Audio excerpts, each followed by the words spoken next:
እንዴት ናችሁ? እንዴት አላችሁ? የተወደዳችሁ የቻምፒየንስ ሊግ የፍጻሜ ጨዋታ የሚደረግበት ዕለት ላይ ነን። በሚዩኒክ አሊያንዝ አሬና ኢንተር ሚላን ከፓሪስ ሳን ዠርማን የፍጻሜ ጨዋታቸውን ያደርጋሉ። ስለ ሁለቱ አሰልጣኞች ለማንሳት ነው። ሲሞኔ ኢንዛጊ በጣም የተለያዩ ሁለት ስብዕናዎች ያሉት አይነት ነው።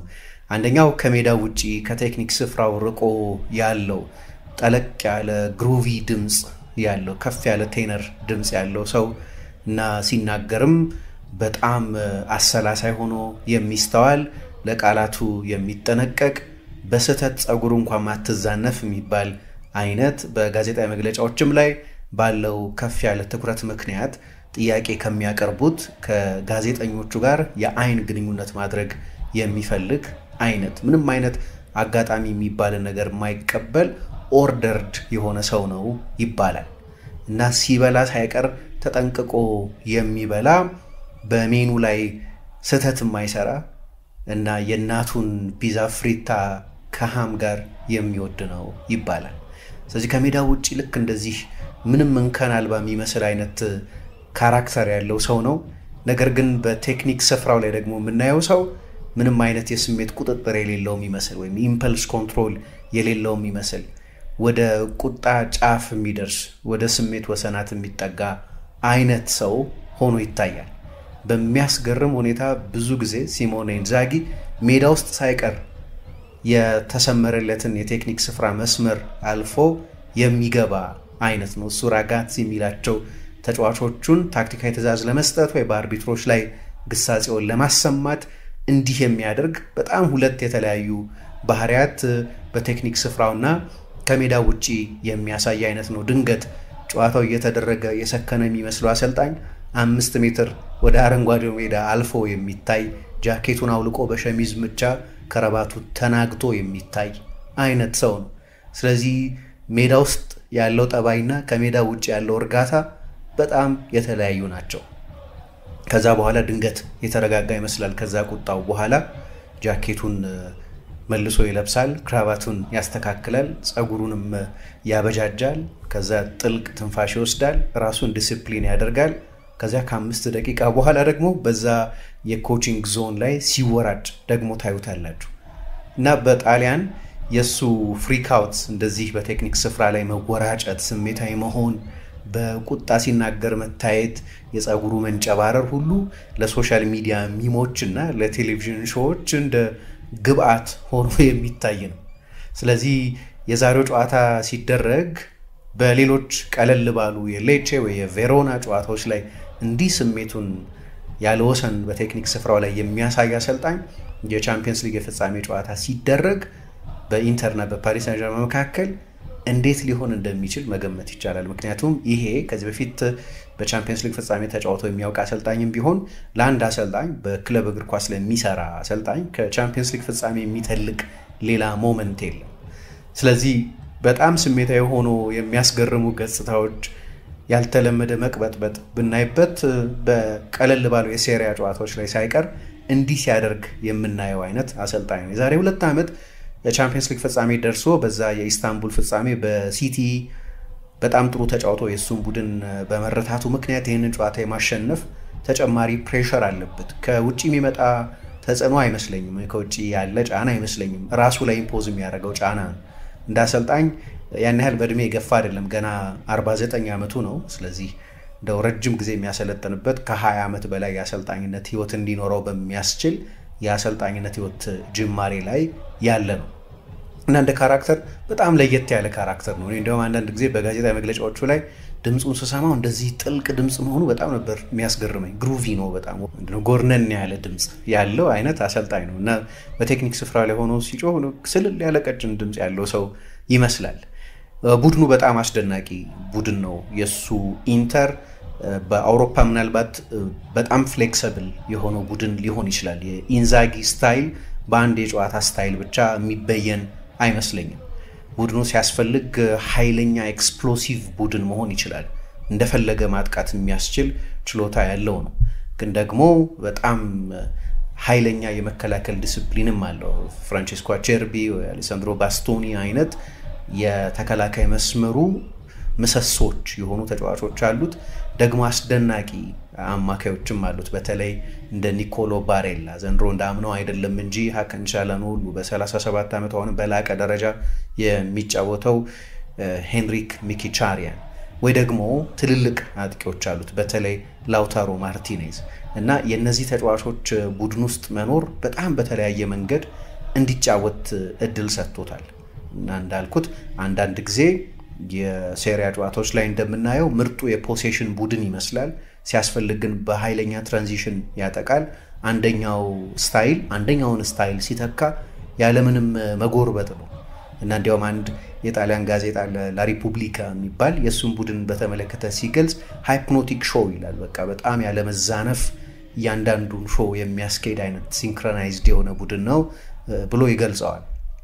እና ይሄ የኢንተር ቡድን በጣም በተለያየ ስልት መጫወት የሚችል ነው። ኢንተርን እንዲህ ነው የሚጫወተው ብሎ መበየን የተሳሳተ ስለሆነ አንድ ወጥ ታክቲካል አይደንቲቲ ያለው ሳይሆን በተለያዩ የጨዋታ ስልቶች ውስጥ በአንድ ጨዋታ ሳይቀር የተለያየ መልክ ማሳየት የሚችል ስለሆነ ነው በአውሮፓ በጣም ተለዋዋጩ ቡድን ተብሎ ቡድኑ የሚገለጸው። ግን ሲያስፈልግ ደግሞ ጨዋታው ከሳጥን በስሜት የተሞላ በክስተቶች የታጨቀ መሆን ካለበት ደግሞ ያንንም ማድረግ ይችላል። ባለፈው ከባርሴሎና ጋር በነበረው ጨዋታ ይህንን በሚገባ አሳይቷል። በሁለቱም የባርሴሎና ጨዋታዎች ላይ 7-6 ሲያልቅ ምንም እንኳ ቡድን ውስጥ የ37 ዓመቱ አቼርቢ፣ የ37 ዓመቱ ሚኪታሪያን፣ የ35 ዓመቱ ዞመር ቢኖሩም ግን ከወጣቶቹ የባርሴሎና ተጫዋቾች ጋር እንደዚሁ በጣም በስሜት የተሞላ ከሳጥን የሆነ እግር ኳስ መጫወት የሚችል አይነት ቡድን ነው። ደግሞ ጨዋታ ሲያልቅ አሰልጣኙ ሪስክ ለመውሰድም ድፍረት እንዳለው ፌዴሪኮ ፍራንቼስኮ አቼርቢ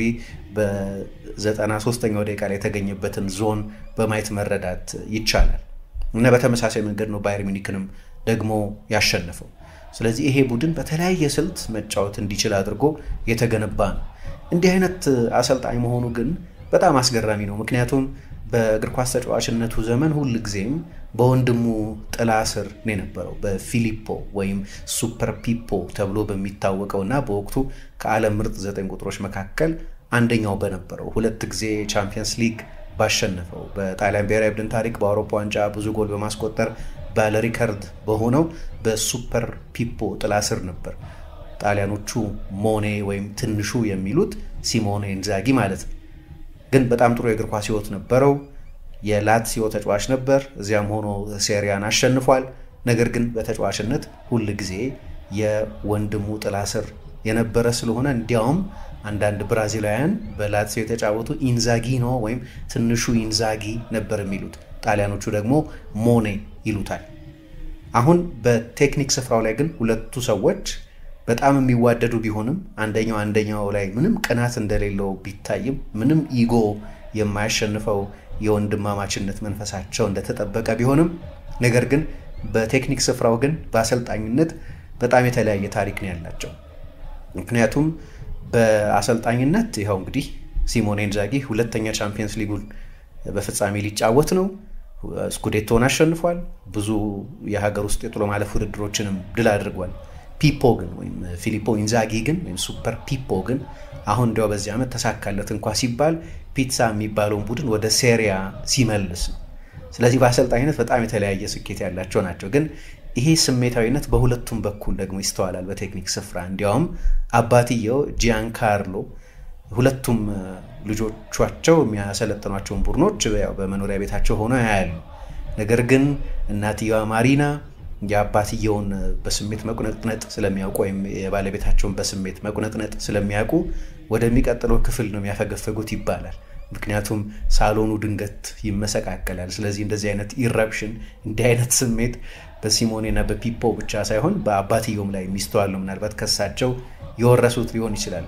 እና ሞኔና ፒፖ በጣም ይዋደዳሉ። እንዲያውም ሱፐር ፒፖ ብዙ ጊዜ ወንድሙን ሲሞኔን በተመለከተ ሲሞኔ ኢንዛጊ የዛሬ 5 ዓመት ገና ያኔ ላትሲዮ አሰልጣኝ በነበረበት ጊዜ አሁን ከጣሊያን ብቻ ሳይሆን ከአውሮፓ ምርጥ አሰልጣኞች መካከል አንደኛው ነው፣ ይህንን አልጠራጠርም፣ ደግሞ በወድሜ አብዝቼ ይኮራለሁ ብሎ ሲናገር እንሰማለን። ያው ድንገት ነው ወደ እንደዚህ አይነት የአሰልጣኝነት መንበር የተወረወረው። ምክንያቱም ምንም እንኳ የላትሲዮን ወጣት ቡድን ሲያሰለጥን ስኬታማ የነበረም ቢሆን ነገር ግን ያለ ምክንያት አይደለም አርጀንቲናዎቹ ማርሴሎ ቢኤልሳን ኤል ሎኮ የሚሏቸው። የላትሲዮ አሰልጣኝ ለመሆን ተስማሙና አሁን የኡሩጓይ ብሔራዊ ቡድንን የሚያሰለጥኑት ትልቅ አሰልጣኝ 2016 ላይ ከዛ በ48 ሰዓት ጊዜ ውስጥ በራሳቸው ውሳኔ ዩኒላተራል በሆነ ውሳኔ ከኃላፊነታቸው ራሳቸውን አነሱ። የላትሲዮ ሹማምንት ምንም ምርጫ አልነበራቸውም። አዲስ አሰልጣኝ ለመፈለግ ጊዜው ረፍዷል። የውድድር ዘመኑም የሚጀመርበት ጊዜ ተቃርቧል። ስለዚህ ሲሞኔ ኢንዛጊን አሰልጣኝ አድርገው ሾሙት እና ከዚያ በኋላ ላትሲዮ የመካከለኛ ወገብ አካባቢ የሚቀመጥ ወይም አፐር ሚድል ቲር የሚባለው ከ7 8 9 አካባቢ የሚጨርስ ቡድን ወደ መሆን ተንሸራቶ ነበር። እሱ ከተረከበው በኋላ ግን በጣም ደፋር የሚያጠቃ እግር ኳስ የሚጫወት እና ካፖች የሚያሸንፍ የሀገር ውስጥ የጥሎ ማለፍ ውድድሮች የሚያሸንፍ ምናልባት ደግሞ ኮቪድ ባይመጣ ኖሮ የስኩዴቶ አሸናፊ ሊሆን ይችል የነበረ 25 ሳምንት ሴሪያውን የመራ ቡድን ገነባ።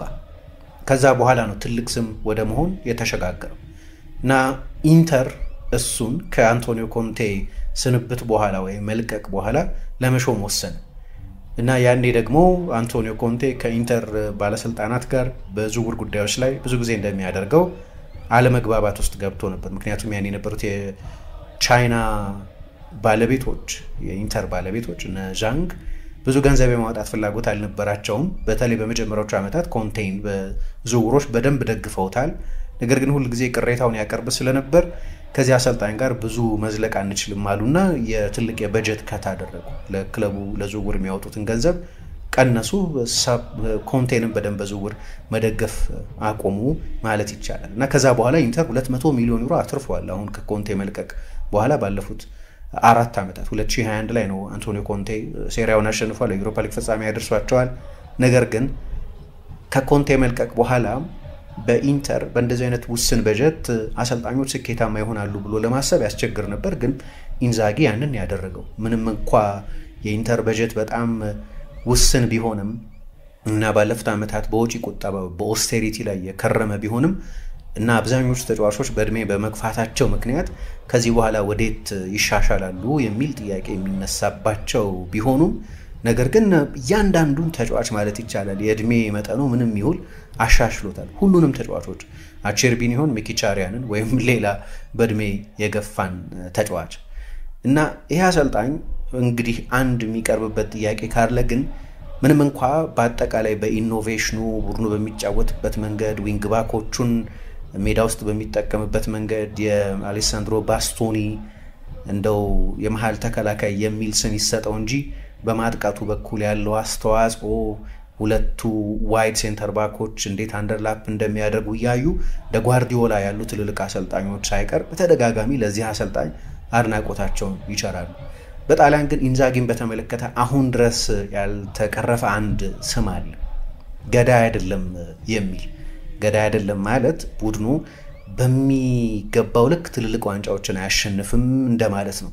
ምክንያቱም ኢንዛጊ ምርጥ ቡድን ቢሰራም ኢኖቬቲቭ አሰልጣኝ ቢሆንም አሁን በአውሮፓ ካሉ ምርጥ አሰልጣኞች መካከል አንዱ ተደርጎ ቢጠቀስም ግን እስካሁን ድረስ ያሸነፈው 1 ሴሪያ እና 2 ኮፓ ኢታሊያ ብቻ ነው።